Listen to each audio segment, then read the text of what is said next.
Gavin Donnelly, WBC International Champion. Tune in and follow sporting icons. So Tony Bellew, who has come off back-to-back heavyweight wins over David Haye on 2 occasions, stopped him. And he's spoken to the Metro about Anthony Joshua taking on Alexander Povetkin next. And what he's saying is that he knows people within the sparring camp of Povetkin who's been sparring him in the past. And they have said that Alexander Povetkin is a totally different animal when they are sparring him, when he's on drugs to when he's not. Now, Tony Bellew, he's very outspoken, he's very anti-PEDs and drugs in the sport, and rightfully so, and he's very outspoken anyway. He speaks his mind, and nothing wrong with that at all. But this is what Tony Bellew had to say about Alexander Povetkin and, of course, the fight with Joshua, which happens to be on September the 22nd, I believe. That's what's being touted. Anyway, Tony Bellew's statement. Alexander Povetkin is a different man when he's on drugs, and I say this because I know sparring partners who have been in his camp. They've openly said to me he's a ferocious animal when he's on the drugs, but they see and feel the difference sparring him when he isn't on them. He's a completely different man when he's on the drugs.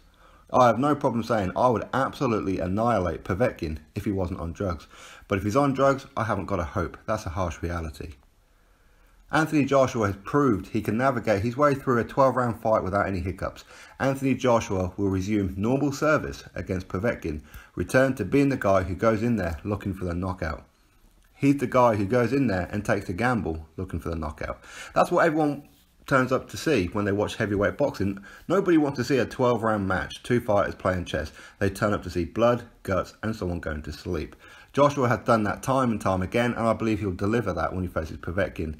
I think he'll absolutely obliterate him, smash him in 3 or 4 rounds at the most.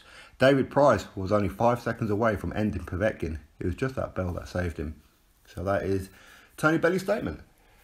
As I said, Tony Bellew, very, very anti-PEDs. He's very pro-testing for UCAD, for VADA. He's up with all of them, just as Joshua is as well. And VADA will be employed for the Joshua Povetkin fight, and it's not that they have decided to just do it, it's compulsory. It's a WBA title fight. So anybody who says that Joshua's on PEDs and drugs, no, he signed up to VADA, he signed up to UCAD, he signed up to European anti-doping agencies, plus many others. Povetkin, as this fight will happen in the UK, not only will it be VADA, but I believe that he would have to go through the UCAD testing as well. Now, for me, I think it's justifiable to question about Povetkin, who's on PEDs, and in some ways it's a little unfair as well, because a lot of people, as I've said before, they will look at the Wilder situation and pinpoint that's the reason why he's a drugs cheat, that's the reason why blah blah blah. But as it turned out, he was within the legal limit. That fight should have went ahead, and there was some issue with the anti-doping agency, the laboratory that was doing the testing as well. I think there was some kind of contamination in that as well. But either way, it was proved that Alexander Povetkin was within the legal limit and the fight should have went ahead. I'm also of the opinion he shouldn't have had anything in his system anyway, okay? But the truth is he failed again against when he was supposed to fight Bermane Stiverne. He got tested on the day of the weigh-in, so the day before the fight, and he failed. So, yes, again, so when people see Povetkin as a drugs cheat, that's what it is. Now, of course, Tony Bellew, he does have a real issue with PEDs because of he's very good friends. He's best friends with David Price, who of course has just fought Povetkin. And yes, he did clip Povetkin. Povetkin went stumbling back and the corner rope saved him. The referee stepped in, gave him a standing 8 count. And some people say that had the referee not done that, David Price would have went in there and finished him off. But it was very, very close to the end of the round. Maybe he would have. I don't know. And it would be fair to say that Povetkin hasn't quite looked the same over his last couple of fights against David Price. He did drop David Price in round number 3. And then toward the end of round number 3, that's when he got hit. And the referee gave him a standing 8 count. But then ultimately he finished off David Price even. So I'm thinking about Bellew versus Haye. But before then, Povetkin, he fought Christian Hammer. Didn't look too good. He dominated the fight. Let's not say he didn't. But he didn't look explosive and dangerous. And that's the truth of it, he really didn't. But history has shown that he's got serious power. Now, as for Tony Bellew saying that he would annihilate Povetkin, I'd like to see it, to be fair. because I think that that's a very good fight. I think Povetkin is an excellent, elite fighter. I don't know if Tony Bellew can beat him or not. I have no idea.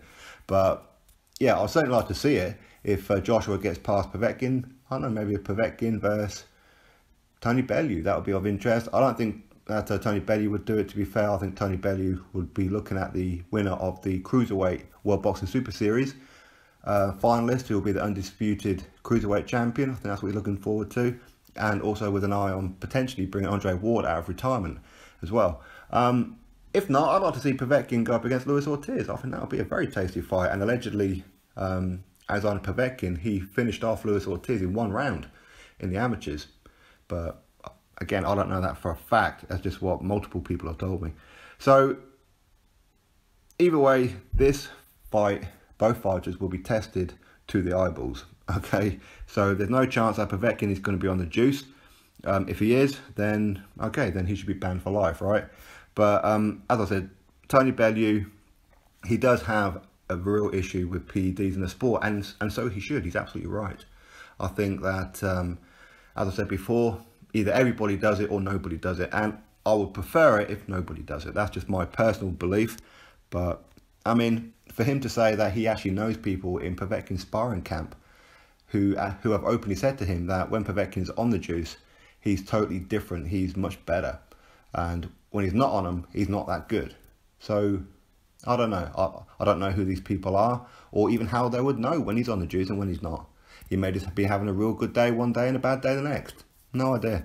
But anyway, that's what Tony Bellew says. You drop your thoughts below to Tony Bellew's statement. What do you think of it? Drop your thoughts below, click that thumbs up, subscribe. Catch you all on the next video.